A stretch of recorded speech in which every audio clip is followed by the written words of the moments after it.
नमस्कार दोस्तों, स्वागत है हमारे यूट्यूब चैनल में। समीक्षा अधिकारी और सहायक समीक्षा अधिकारी मुख्य परीक्षा के लिए सामान्य हिंदी और आलेखन प्रश्न पत्र में 10 अंक की कंप्यूटर जो पूछी जाती है, उसके लिए एक 5 से 6 वीडियो में अधिकतम जो है, वो संपूर्ण कंप्यूटर के पाठ्यक्रम को कवर करा दिया जाएगा। तो शुरू करते हैं हम कि कंप्यूटर क्या है। कंप्यूटर का एक परिचय देना है, तो कंप्यूटर क्या है। 2-2 अंक के प्रश्न पूछे जाते हैं, जिसको लगभग 20 से 30 वर्ड अधिकतम आप लिख सकते हैं। तो उसी अनुसार मैंने ये नोट्स बनाया है कंपाइल। आप देख सकते हैं, अगर आपको अच्छा लगे तो वीडियो लाइक कर दीजिएगा। कंप्यूटर एक स्वचालित इलेक्ट्रॉनिक मशीन है, जो अनेक प्रकार की तर्कपूर्ण गणनाओं के लिए प्रयोग किया जाता है। कंप्यूटर वह मशीन है जो डाटा स्वीकार करता है, उसे भंडारित करता है और दिए गए निर्देशों के अनुरूप उनका विश्लेषण करता है तथा विश्लेषित परिणामों को आवश्यकता अनुसार निर्गत करता है।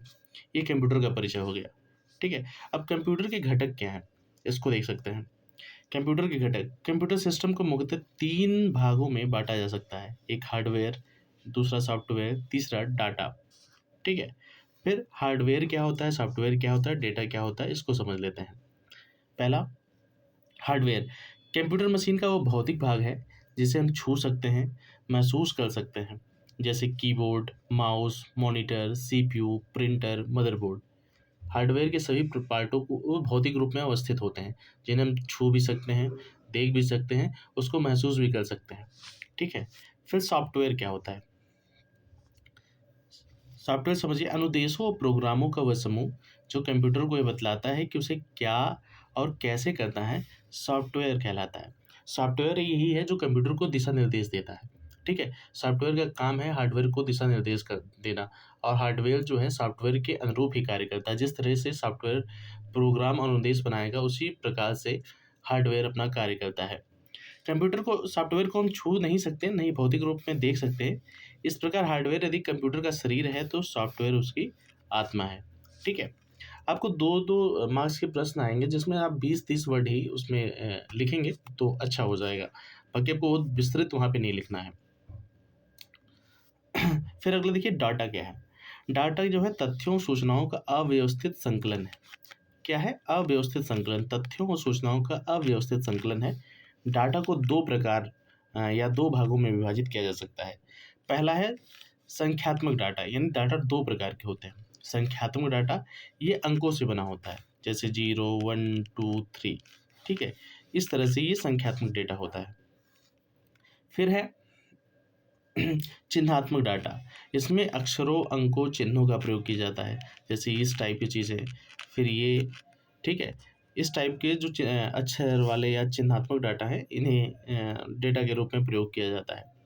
फिर अगला देख लीजिए, डेटा प्रोसेसिंग क्या होता है। ठीक है। डाटा का जो है उपयोगिता के आधार पर, ठीक है, उपयोगिता के आधार पर किया जाने वाला विश्लेषण। ठीक है। डाटा का उपयोगिता के आधार पर किया जाने वाला विश्लेषण जो है, वो डाटा प्रोसेसिंग कहलाता है। ठीक है। अब इसमें अनुदेश क्या होता है, इंस्ट्रक्शन। कंप्यूटर में इंस्ट्रक्शन क्या होता है, अनुदेश। कंप्यूटर को कार्य करने के लिए दिए गए आदेशों को अनुदेश कहा जाता है। ठीक है। अब कंप्यूटर की विशेषताएं क्या होती हैं, इसको थोड़ा ध्यान में रख लेंगे कुछ पॉइंट में, कि ये गति होती है इसमें, ये स्वचालित होता है, ये त्रुटि रहित कार्य करता है, अस्थायी भंडारण क्षमता होती है, विशाल भंडारण क्षमता होती है, जल्द निर्णय लेने की क्षमता होती है इसमें, इसमें गोपनीयता होती है। ठीक है। ये कंप्यूटर की विशेषताएं हो गई हैं। अब कुछ चीज़ें देख लीजिए, कुछ विशेष हैं, इसको ध्यान रखिए। भारत में कंप्यूटर का प्रथम प्रयोग जो है 16 अगस्त 1986 को बेंगलुरु के प्रधान डाकघर में किया गया, जबकि भारत का प्रथम पूर्ण कंप्यूटरीकृत डाकघर नई दिल्ली है। इसको ध्यान में रखिएगा। ठीक है। अब कंप्यूटर की सीमाएं क्या हैं। पहला तो ये बुद्धिहीन, केवल दिए गए दिशा निर्देशों के अंदर ही कार्य कर सकता है, सोचने और निर्णय लेने की क्षमता इसमें नहीं होती है। दूसरा, यह खर्चीला है। हार्डवेयर तथा सॉफ्टवेयर काफ़ी महंगे होते हैं।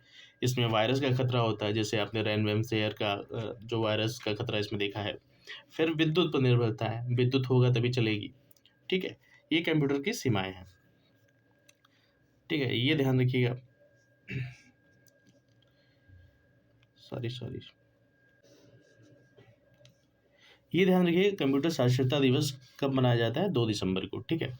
अब कंप्यूटर के उपयोग या अनुप्रयोग हम समझते हैं। पहला, डेटा प्रोसेसिंग।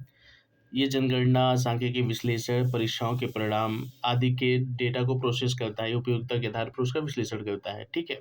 सूचनाओं का आदान प्रदान करता है। शिक्षा के क्षेत्र में इसके अनुप्रयोग हैं, जैसे कंप्यूटर लिटरेसी आदि के, वहाँ पे कोडिंग करने के लिए, फिर जो भी इससे प्रोग्रामिंग तैयार की जाती है शिक्षा के क्षेत्र में। वैज्ञानिक अनुसंधान, कंप्यूटर के द्वारा जो सुपर कंप्यूटर बनाए जाते हैं, उन पे कंप्यूटर पर ही नाप के परीक्षण किया जा सकता है या मौसम का पूर्वानुमान किया जा सकता है। रेलवे, वायुयान आरक्षण में, बैंक में, चिकित्सा रक्षा में, अंतरिक्ष प्रौद्योगिकी में, संचार, मनोरंजन, प्रकाशन में। ठीक है, ये सब कंप्यूटर के अनुप्रयोग हैं। ठीक है। अब कंप्यूटर का उद्भव और विकास कहाँ से हुआ, इसको देख लेते हैं। पहला तो कंप्यूटर का विकास। ठीक है। इसका एक क्रम है। पहला, अबेकस जो है, ये एक प्राचीन गणना यंत्र है जिसका आविष्कार प्राचीन बेबीलोन में अंकों की गणना के लिए किया गया था। अबेकस जो है वो प्राचीन गणना यंत्र है जिसका आविष्कार जो है प्राचीन बेबीलोन में अंकों की गणना के लिए किया गया था। ये संसार का प्रथम गणक यंत्र कहा जाता है इसे। ठीक है। इसके तारों में जो वायर्स होते हैं, इसमें गोलाकार मनकी पिरोई जाती है। ठीक है, इसके तारों में गोलाकार मनकी पिरोई जाती है। ठीक है। अगला जो है कंप्यूटर का विकास हुआ था, वो है पास्कलाइन। ठीक है। ये फ्रांस के गणितज्ञ ब्लेज पास्कल ने 1642 में प्रथम यांत्रिक गणना मशीन का आविष्कार किया था। ये प्रथम यांत्रिक गणना मशीन था। ठीक है। ये केवल जोड़ व घटाव कर सकते थे। ठीक है। अबेकस के बाद पास्कलाइन, पास्कलाइन के बाद फिर डिफरेंस इंजन। ये ब्रिटिश गणितज्ञ चार्ल्स वेवेज ने 1822 में डिफरेंस इंजन का आविष्कार किया जो भाप से चलता था, और ये जो है गणनाएं कर सकता था। ठीक है। डिफरेंस इंजन चार्ल्स वेवेज ने 1822 में किया था इसका इसका आविष्कार। ठीक है। चार्ल्स वेवेज को कंप्यूटर के क्षेत्र में उनकी योगदान के लिए आधुनिक कंप्यूटर विज्ञान का जनक भी कहा जाता है। ठीक है। अब अगला जो कंप्यूटर के विकास में अगला चरण है, जो अगला कंप्यूटर बना था, उसको कहा गया सेंसस टेबुलेटर। 1890 में अमेरिका के वैज्ञानिक हरमन होलेरिथ ने इस विद्युत चालित यंत्र का आविष्कार किया जिसका प्रयोग अमेरिकी जनगणना में किया गया। ठीक है। अब कंप्यूटर के अगले विकास के चरण में, जिसका नाम था मार्क फर्स्ट। ठीक है। 1937 से 1944 के बीच IBM कंपनी के सहयोग से तथा वैज्ञानिक हार्वर्ड आइकेन के निर्देशन में विश्व के प्रथम पूर्ण स्वचालित विद्युत यांत्रिक गणना यंत्र का आविष्कार किया गया। ठीक है। ये मार्क फर्स्ट था। ठीक है। फिर इसी क्रम में हम देखेंगे कंप्यूटर के अगले विकास के चरण में इडवैक। ठीक है। इडवैक क्या है? ENIAC कंप्यूटर में प्रोग्राम में परिवर्तन कठिन था। इससे निपटने के लिए वान न्यूमैन ने संग्रहित प्रोग्राम की अवधारणा दी तथा इडवैक का विकास किया। आधुनिक कंप्यूटर के विकास में सर्वाधिक योगदान अमेरिका के डॉक्टर वान न्यूमैन का है। इन्हें डेटा और अनुदेश दोनों की बाइनरी प्रणाली, जो बाइनरी सिस्टम होता है 0 और 1, उसमें संग्रहित करने का श्रेय दिया जाता है इनको, वान न्यूमैन को। ठीक है, इसको ध्यान दे लीजिए। फिर अगला जो चरण आता है कंप्यूटर में कि माइक्रो प्रोसेसर। ठीक है। 1970 में इंटेल कंपनी द्वारा प्रथम माइक्रो प्रोसेसर इंटेल 4004, ठीक है, के निर्माण में कंप्यूटर क्षेत्र में क्रांति ला दी। इससे छोटे आकार के कंप्यूटर का निर्माण संभव हुआ जिन्हें माइक्रो कंप्यूटर कहा गया। ठीक है। फिर है एप्पल। एप्पल सेकेंड 1970 में प्रथम व्यावसायिक माइक्रो कंप्यूटर का निर्माण किया गया जिसे एप्पल सेकेंड नाम दिया गया। 1977 में प्रथम व्यावसायिक माइक्रो कंप्यूटर का निर्माण किया गया जिसे एप्पल सेकेंड नाम दिया गया। ठीक है। अब कंप्यूटर के विकास का वर्गीकरण देख सकते हैं। हार्डवेयर के उपयोग के आधार पर पहली पीढ़ी, दूसरी पीढ़ी, तीसरी पीढ़ी, चौथी पीढ़ी, 5वीं पीढ़ी तक कंप्यूटर के विकास का वर्गीकरण किया गया है। फिर कार्य पद्धति के आधार पर analog computer, digital computer, hybrid computer, तीन कार्य पद्धति के आधार पर 3 प्रकार में वर्गीकरण किया गया है। फिर आकार और कार्य के आधार पर, ठीक है, आकार और कार्य के आधार पर कंप्यूटर जो है, मेन फ्रेम कंप्यूटर क्या है, मिनी कंप्यूटर, माइक्रो कंप्यूटर और सुपर कंप्यूटर। ठीक है, इस तरह इसका वर्गीकरण किया गया है। इसको देख लेते हैं। तो पहली पीढ़ी के कंप्यूटर में इसके निर्माण में जो है निर्वात ट्यूब, वैक्यूम ट्यूब का प्रयोग होता था। इसका जो मतलब प्रथम पीढ़ी के कंप्यूटर को कब डेवलप किया गया था, इसका जो है ड्यूरेशन देख लीजिए 1942 से 1955। सॉफ्टवेयर जो है मशीनी भाषा तथा निम्न स्तरीय प्रोग्रामिंग भाषा में तैयार किया गया था। ठीक है, इसका सॉफ्टवेयर जो है मशीनी भाषा में और निम्न स्तरीय प्रोग्रामिंग भाषा में तैयार किया गया था। फिर है कि डाटा तथा सॉफ्टवेयर के भंडारण के लिए पंच कार्ड तथा पेपर टैप का प्रयोग किया गया। ठीक है, कंप्यूटर का गणना समय या गति मिली सेकेंड में थी। ठीक है, मेन कीवर्ड आप नोट्स में तैयार कर लीजिएगा जिससे रिवीजन करने के लिए आसानी हो जाएगी। जैसे मशीनी भाषा, सॉफ्टवेयर करके डैश मिनी भाषा, फिर डैश करके निम्न स्तरीय प्रोग्रामिंग भाषा। तो आपको पूरा वाक्य नहीं लिखना पड़ेगा, आप एक बार नोट्स देखेंगे तो चीज़ें तैयार होती जाएंगी और रिवाइज होती जाएंगी। फिर है कंप्यूटर का गणना समय या गति मिली सेकेंड में होती है। 1 मिली सेकेंड बराबर 10⁻³ होता है। पहली पीढ़ी के कंप्यूटरों का उपयोग मुख्यतः वैज्ञानिक अनुसंधान और सैन्य कार्यों में किया गया। ठीक है, उदाहरण में एनिएक है, यूनिवैक है तथा आईबीएम। इसके उदाहरण में प्रथम पीढ़ी के कंप्यूटर में यूनिवैक, एनिएक और आईबीएम, ये 3 कंप्यूटर का उदाहरण आप लिख सकते हैं। ठीक है, अब आते हैं द्वितीय पीढ़ी के कंप्यूटर में। द्वितीय पीढ़ी का कंप्यूटर, दूसरी पीढ़ी के कंप्यूटरों में निर्वात ट्यूब की जगह सेमीकंडक्टर ट्रांजिस्टर का प्रयोग किया गया। प्रथम पीढ़ी के कंप्यूटर में निर्वात ट्यूब का प्रयोग किया जा रहा था। सेकेंड पीढ़ी का जब कंप्यूटर विकसित किया गया तो उसमें निर्वात ट्यूब को हटाकर सेमीकंडक्टर ट्रांजिस्टर का प्रयोग किया गया। ठीक है, सॉफ्टवेयर उच्च स्तरीय असेंबली भाषा में तैयार किया गया था, और जबकि प्रथम पीढ़ी के कंप्यूटर में निम्न स्तरीय प्रोग्रामिंग भाषा और मशीनी भाषा का प्रयोग किया गया था। ठीक है, डेटा और सॉफ्टवेयर के भंडारण के लिए मेमोरी के रूप में चुंबकीय भंडारण उपकरणों जैसे मैग्नेटिक टेप और या मैग्नेटिक डिस्क आदि का प्रयोग आरंभ हुआ। कंप्यूटर की प्रोसेस की गति तीव्र हुई, अब इसे माइक्रो सेकेंड में मापा जाता था। ठीक है, अब इसमें आप देख सकते हैं प्रथम पीढ़ी कंप्यूटर में किस में मापा जाता है, मिली सेकेंड में मापा जाता था, और इसमें जो हो गया माइक्रो सेकेंड हो गया। ठीक है, ये सब अंतर है, तो आपको ध्यान रखना है सारी चीज़ें। फिर कंप्यूटर की प्रोसेस की गति तीव्र हुई, अब इसे माइक्रो सेकेंड में मापा जाता था। व्यवसाय तथा उद्योग में कंप्यूटर का प्रयोग आरंभ हुआ। पहले किस चीज़ में इसका प्रयोग किया जाता है, जो पहली पीढ़ी का कंप्यूटर था उसका मुख्यतः जो उपयोग किया गया था, यहाँ पे देख सकते हैं मुख्यतः वैज्ञानिक अनुसंधान और सैन्य कार्यों में प्रयोग किया गया था। और द्वितीय पीढ़ी का कंप्यूटर जब आया तो इसमें व्यवसाय और उद्योग में इसका प्रयोग होने लगा। इसमें जो उदाहरण के रूप में सॉफ्टवेयर में कोबोल और फोर्ट्रान जैसे उच्च स्तरीय भाषा का विकास इसमें हुआ। सॉफ्टवेयर में कोबोल और फोर्ट्रान, ठीक है, इसको हम आगे पढ़ेंगे कोबोल क्या होता है, फोर्ट्रान क्या होता है। ठीक है, फिर तीसरी पीढ़ी का कंप्यूटर जब डेवलप किया गया उसमें क्या क्या चीज़ें उपयोग में लाई गई, किन उद्देश्यों के प्रति वो गंभीर था, ये सारी चीज़ें हमें देखनी है। तीसरी पीढ़ी के कंप्यूटरों में ट्रांजिस्टर की जगह इंटीग्रेटेड सर्किट चिप का प्रयोग आरंभ हुआ।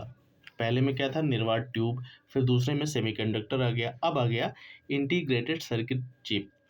फिर इनपुट तथा आउटपुट उपकरण में कीबोर्ड, मॉनिटर का प्रयोग प्रचलित हुआ। ठीक है, पहले और दूसरी पीढ़ी के कंप्यूटर में कीबोर्ड और मॉनिटर का प्रयोग नहीं होता था, अब कीबोर्ड और मॉनिटर का प्रयोग होने लगा। फिर कंप्यूटर की गणना समय नैनो सेकंड में मापा जाने लगा। पहले क्या था, मिली सेकंड, फिर माइक्रो सेकंड, अब नैनो सेकंड में मापा जाने लगा। फिर कंप्यूटर का व्यावसायिक और व्यक्तिगत उपयोग प्रारंभ हुआ। पहला वैज्ञानिक और सैन्य कार्यों में, दूसरा जो है व्यवसाय उद्योगों में, अब व्यवसायिक और व्यक्तिगत उपयोग के लिए आरंभ हुआ। उच्च स्तरीय भाषा PL1 पास्कल बेसिक का विकास हुआ। ठीक है, PL1 पास्कल और बेसिक का विकास हुआ, और टाइम शेयरिंग ऑपरेटिंग सिस्टम का विकास हुआ।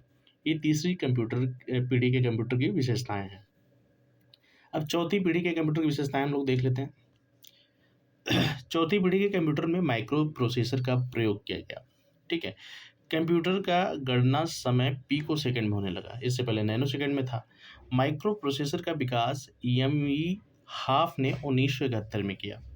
उच्च गति वाले कंप्यूटर नेटवर्क जैसे लेन वेन का विकास हुआ। ठीक है, 1981 में IBM ने माइक्रो कंप्यूटर का विकास किया, जिसे PC यानी पर्सनल कंप्यूटर कहा गया। चौथी पीढ़ी में पर्सनल कंप्यूटर का सूत्रपात हो गया। ठीक है। अब अगली विशेषता देख लीजिए। ऑपरेटिंग सिस्टम में एमएस डॉस, माइक्रोसॉफ्ट विंडोज़ तथा एप्पल ऑपरेटिंग सिस्टम का विकास हुआ। उच्च स्तरीय भाषा में सी का विकास हुआ। ठीक है। फिर पांचवी पीढ़ी के कंप्यूटर की क्या विशेषताएं हैं, इसको ध्यान में रखते हैं। यूएलएसआई और एसएलएसआई से करोड़ों इलेक्ट्रॉनिक उपकरणों से युक्त माइक्रो प्रोसेसर चिप का विकास हुआ। अब यहाँ पे देख लीजिए, दो वर्ड आपके सामने आते हैं। यूएलएसआई, यूएलएसआई का फुल फॉर्म क्या है? यूएलएसआई का फुल फॉर्म है अल्ट्रा लार्ज स्केल इंटीग्रेशन। यह एक ऐसी तकनीक है जिसमें एक ही सेमीकंडक्टर चिप पर लाखों या अरबों ट्रांजिस्टर को एकीकृत किया जाता है, जिससे अत्यधिक शक्तिशाली प्रोसेसर बनते हैं। ठीक है। अब इसमें देख लीजिए एस एल एस आई क्या है। एस एल एस आई का फुल फॉर्म जो है सुपर लार्ज स्केल इंटीग्रेशन है। यह एकीकृत परिपथ को संदर्भित करता है जिसमें लाखों ट्रांजिस्टर और घटक होते हैं। इसका उपयोग आधुनिक कंप्यूटरों के निर्माण में किया जाता है। ठीक है। अब अगली विशेषताएं देख लेते हैं। मल्टीमीडिया तथा एनिमेशन के कारण कंप्यूटर का शिक्षा तथा मनोरंजन में प्रयोग किया जाने लगा। पांचवी पीढ़ी में यह ध्यान रखना है कि मल्टीमीडिया और एनिमेशन का जब विकास हुआ, इसके कारण कंप्यूटर का शिक्षा तथा मनोरंजन में उपयोग किया जाने लगा। भंडारण के लिए ऑप्टिकल डिस्क जैसे सीडी, डीवीडी, ब्लू रे डिस्क का विकास हुआ। नेटवर्किंग के क्षेत्र में इंटरनेट, ईमेल, डब्ल्यू का विकास हुआ। मैग्नेटिक बबल मेमोरी के प्रयोग से भंडारण क्षमता में वृद्धि हुई। ठीक है। ये पांचवी पीढ़ी कंप्यूटर की विशेषताएं। कंप्यूटर की कार्य पद्धति, प्रिंसिपल्स ऑफ कंप्यूटिंग, इसको देख लेते हैं। पहला है हार्डवेयर। हार्डवेयर कंप्यूटर की भौतिक संरचना है। जैसे मैंने पिछले कुछ समय में पहले बताया था कि कंप्यूटर हार्डवेयर की भौतिक संरचना है। वस्तुतः वे सभी चीज़ें जिन्हें हम देख सकते हैं, छू सकते हैं, हार्डवेयर कहलाती है। जैसे monitor, printer, keyboard, mouse, memory device आदि। ठीक है। फिर सॉफ्टवेयर क्या होता है, पूर्व में बताया भी है, फिर से एक बार देख लीजिए। हार्डवेयर कोई भी कार्य स्वयं संपादित नहीं कर सकता। किसी भी कार्य को संपादित करने के लिए हार्डवेयर को दिशा निर्देश दिया जाना आवश्यक है। यह कार्य जो है सॉफ्टवेयर द्वारा किया जाता है। सॉफ्टवेयर ही हार्डवेयर को दिशा निर्देश देगा, तभी हार्डवेयर अपना कार्य संपादित कर पाएगा। ठीक है। अब कंप्यूटर की कार्यप्रणाली। ठीक है। कंप्यूटर की कार्यप्रणाली को हम 5 भागों में बांट सकते हैं। पहला है इनपुट। कंप्यूटर में डाटा और अनुदेशों को डालने का कार्य इनपुट कहलाता है। ठीक है। फिर भंडारण। डाटा अनुदेशों की को मेमोरी यूनिट में स्टोर किया जाता है ताकि आवश्यकता अनुसार उनका उपयोग किया जा सके। फिर अगला जो है प्रोसेसिंग। इनपुट द्वारा प्राप्त डाटा पर अनुदेशों के अनुसार अंकगणितीय और तार्किक गणनाएं कर उसे सूचना में बदला जाता है। इसको प्रोसेसिंग कहते हैं। फिर अगला जो है चौथा, वो है आउटपुट। कंप्यूटर द्वारा प्रोसेसिंग के पश्चात सूचना या परिणामों को उपयोगकर्ता के समक्ष प्रदर्शित करने का कार्य आउटपुट कहलाता है। फिर कंट्रोल। विभिन्न प्रक्रियाओं में प्रयुक्त उपकरणों, अनुदेशों और सूचनाओं को नियंत्रित करना और उनके बीच तालमेल स्थापित करना कंट्रोल कहलाता है। ये कंप्यूटर की कार्यप्रणाली है। कंप्यूटर की कार्यप्रणाली 5 प्रकार से होती है। ठीक है। आप इसको अच्छे से नोट्स बनाकर, इसका सिनॉप्सिस बनाकर आप नोट्स तैयार कर लीजिए।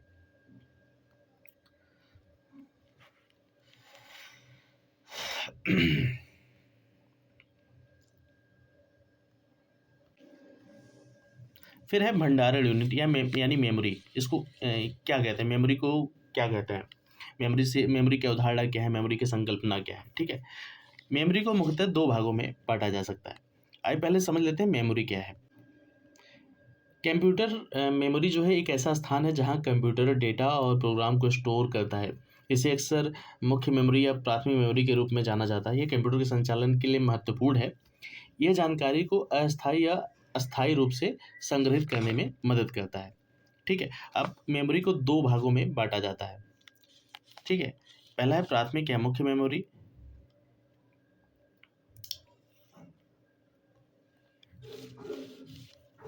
प्राथमिक या मुख्य मेमोरी क्या है? यह कंप्यूटर सिस्टम यूनिट के अंदर इलेक्ट्रॉनिक मेमोरी है। इसकी स्मृति क्षमता कम जबकि गति जो है इसकी तीव्र होती है। फिर अगली विशेषता है, इसमें जो है अस्थायी निर्देशों, तात्कालिक परिणामों को संग्रहित किया जाता है। ये अस्थायी मेमोरी है जिसमें कंप्यूटर को ऑफ कर देने पर सूचना भी समाप्त हो जाती है। उदाहरण के लिए क्या है, उदाहरण के लिए देख सकते हैं सेमीकंडक्टर, रजिस्टर, कैश, रैम, रोम आदि। द्वितीयक के सहायक मेमोरी क्या है? ये डाटा, सॉफ्टवेयर तथा अंतिम परिणामों को अस्थायी रूप से सहायक मेमोरी में संग्रहित किया जाता है। कंप्यूटर प्रोसेसर द्वारा डाटा प्रोसेस से पहले सहायक मेमोरी से मुख्य मेमोरी में लाया जाता है। यह एक अस्थायी मेमोरी है जिसमें उदाहरण में चुंबकीय disk, optical disk, hard disk आदि का उपयोग होता है द्वितीयक या सहायक मेमोरी में। ठीक है, अब अगला चलते हैं कि रैम या रोम क्या होता है, उसको देख लेते हैं। रैम जो है इसका फुल फॉर्म होता है रैंडम एक्सेस मेमोरी। रैम एक सेमीकंडक्टर चिप है जिसे मदरबोर्ड पर लगाया जाता है। यह एक अस्थायी प्राथमिक मेमोरी है। किसी अंतरिम या अंतिम परिणाम को अस्थायी तौर पर रैम में स्टोर किया जाता है। रोम क्या होता है? Read only memory. Read only memory. RAM एक सेमीकंडक्टर मेमोरी चिप है। रैम एक अस्थायी प्राथमिक मेमोरी है जिसमें संग्रहित डाटा न तो नष्ट होती है और न ही इसे बदला जा सकता है। ठीक है, ये एक अस्थायी मेमोरी, जबकि रैम जो होता है अगर विद्युत आपूर्ति बाधित हो जाती है तो रैम के जो डेटा होते हैं वो नष्ट हो जाते हैं। अब सिस्टम यूनिट क्या होता है इसको देख लीजिए। किसी पर्सनल कंप्यूटर का सिस्टम यूनिट उसका मुख्य हार्डवेयर है। सिस्टम यूनिट में मुख्यतः power supply unit, motherboard, central processing unit, micro processor, मुख्य मेमोरी आदि आते हैं। ये सिस्टम यूनिट के जो है अंग हैं या अवयव हैं। मदरबोर्ड क्या होता है इसको हम देख लेते हैं जल्दी जल्दी कि मदरबोर्ड कंप्यूटर का मुख्य सर्किट बोर्ड है। मदरबोर्ड पर सीपीयू, रैम, रोम, मेमोरी आदि उपकरण लगे होते हैं। कंप्यूटर के अन्य उपकरण जैसे input unit, output unit, hard disk drive, CD drive, sound card आदि मदरबोर्ड से ही जुड़े होते हैं। ठीक है, अब सेंट्रल प्रोसेसिंग यूनिट या मनी माइक्रो प्रोसेसर क्या है इसको देख लेते हैं। सीपीयू में कंप्यूटर का हृदय या मस्तिष्क भी कंप्यूटर को कंप्यूटर का हृदय या मस्तिष्क भी कहा जाता है। ये सभी कार्यों को नियंत्रित, निर्देशित और समन्वित करता है। सीपीयू स्टोर्ड प्रोग्राम इंस्ट्रक्शन के आधार पर काम करता है। सीपीयू को 3 भागों में बांटा जा सकता है: control unit, arithmetic logic unit और मेमोरी रजिस्टर। ठीक है, अब सीपीयू को प्रभावित करने वाले कारक, सीपीयू की गति को प्रभावित करने वाले कारक एक है कंप्यूटर घड़ी, सिस्टम बस, रजिस्टर मेमोरी, समानांतर गणना, सीपीयू अन्य उपकरणों के बीच समन्वय, शब्द परास और कैश मेमोरी। ठीक है, ये सीपीयू की गति को प्रभावित करने वाले कारक हैं। ठीक है, आज के वीडियो में इतना ही, और फिर अगली वीडियो में हम डिस्कस करेंगे और भी चीज़ें जो कंप्यूटर से रिलेटेड हैं। बाकी ये मुश्किल से 6-7 वीडियो में समाप्त हो जाएगी, पूरा सिलेबस कवर हो जाएगा। तो अगर वीडियो पसंद आए तो चैनल को सब्सक्राइब कर लीजिएगा, वीडियो को लाइक कर दीजिएगा और अपने दोस्तों के बीच इसे शेयर कर दीजिएगा। बहुत बहुत धन्यवाद वीडियो देखने के लिए।